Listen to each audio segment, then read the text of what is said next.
Okay, what you see right here is, listen, I started out by just cutting my green onions. You know, of course, I cut off the roots on the end, and then I want to chop them. I only use this as an example so you guys can see, you know, just about the size. And also, I put the white part of the green onion inside of there also. And then the next thing, you know what I used? I used fresh parsley. If you ask me, my opinion is, you know, I'm sure everybody agrees with this. You know, fresh is just always better. So just fresh parsley. I made a lot of it because I like to use it for garnish. And listen, it brings an amazing taste to it. Now here you can just see me, you know what? I use this as an example also just to show you, you know, how far I went as far as cooking my bacon. You know, I didn't want to cook it all the way. I still wanted to be, you know, I'm thinking about, you know, the thumbnail, and I'm thinking about, you know, it can be just a little bit crisp and just a little bit soft. Now look, okay, you get your pot. You want to go ahead and pour your chicken broth inside of your pot, and then you want to bring it to a boil. Once you have it boiling, you don't want it to boil too long because you can evaporate, you know, some of your chicken broth will evaporate. So now you just want to get your, you know, get your 1 cup of uncooked grits. Go ahead and put it, you know, put it in. And then listen, you want to continuously stir them so they don't get too thick on you. You know what I mean? So then go ahead, after you finish stirring them, go ahead and put the top on there, and then you want to let them simmer. I adjusted my heat. Now it's up to you, you know, as far as the texture and how thick you would like for it to be. You can always add some more chicken broth to it. Here you can see that I'm adding some butter. Those were 3 tablespoons of butter.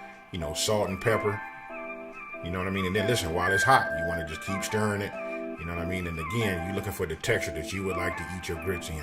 I like mine a little thick. And now for the good part. I went ahead and added maybe about a cup of the shredded cheese inside of the grits. You know what I mean? You just want to like stir it around, let the heat, you know, melt it, let it, you know, thicken up. You can see the color right there, kind of like starting to change. And then after that, right there. Okay, so look, what you're seeing right there is, listen, I'm just checking the texture. I like that. And then I went ahead and dumped the rest of the cheese in there.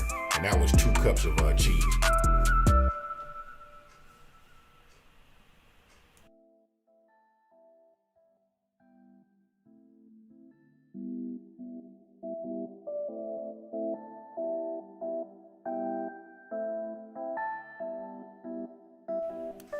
Once you got everything, you know, mixed, your butter, salt and pepper, cheese, and your grits, and everything is just right, go ahead and cover them, set those to the side, go ahead and get the pan that we made our bacon in, and we're going to use that same bacon grease, you know what I mean, that delicious flavor. That's what we're going to fry our shrimp in.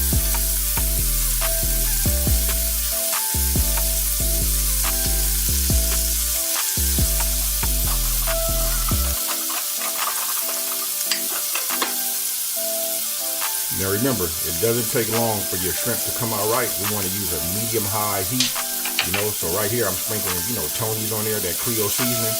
You know, it's up to you, whatever type of seasoning you'd like to use, but I just chose to use Tony's.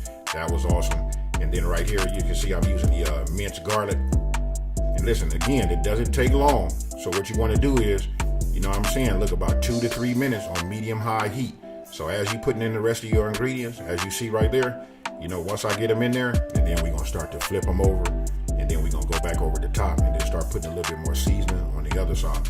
And if you want to know how, you can see, listen, if you want to know how your shrimp is cooking, if you look at the bottom of the shrimp, you can see where it starts to turn, instead of it being that raw pink, you know, pink looking color, what it does is it starts to turn white. And as it gets all the way almost to the middle of it, that's when I flip them over. You do not want to overcook your shrimp because it can become rubbery and just, you know, they're just too chewy. But listen, when they're done right, this right here, hands down, if you guys know anything about me, I can just tell you, you can stick your hand out and just drop the mic. Look at this presentation right here.